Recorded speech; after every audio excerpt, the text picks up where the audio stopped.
அனைவருக்கும் பணிவான வணக்கம்.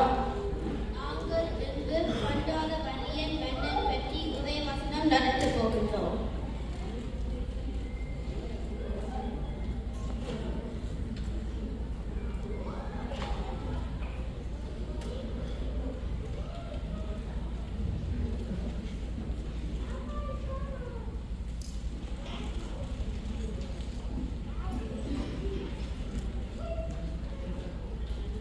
நான் தான் பண்டார வன்னியன்.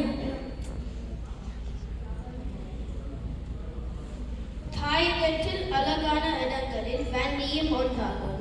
அது இயற்கை வளம் நிறைந்தது. வன்னி தனி அரசாக திகழ்ந்தது. அதனை ஆண்ட இறுதி மன்னன் பண்டார வன்னியன் ஆவார்.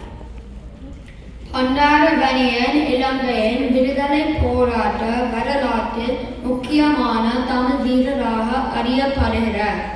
இவர் 18ஆம் நூற்றாண்டின் இறுதி பகுதியில் வன்னி மண்டலத்தை ஆட்சி செய்த தலைவராக விளங்கினார். அவரின் இயற்பெயர் குலசேகரம் வைரமுத்து ஆகும்.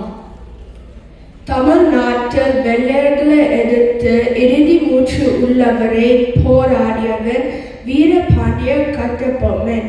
அவனைப் போல் இலங்கையில் வெள்ளையர்களை எதிர்த்தவன் பாயப்புலி பண்டார வன்னியன்.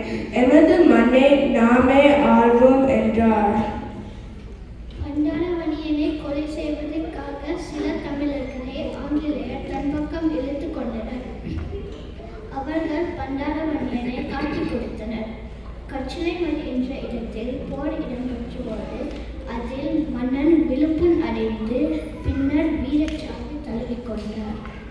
ஒவ்வொரு ஆவணி மாதம் 25ஆம் திகதி பண்டார வன்னியன் நினைவு நாள் கொண்டாடப்பட்டு வருகிறது. அவர் புகழ் என்றும் போற்றப்பட்டு வருகிறது.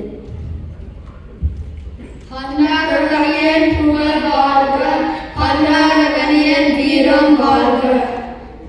நன்றி, வணக்கம்.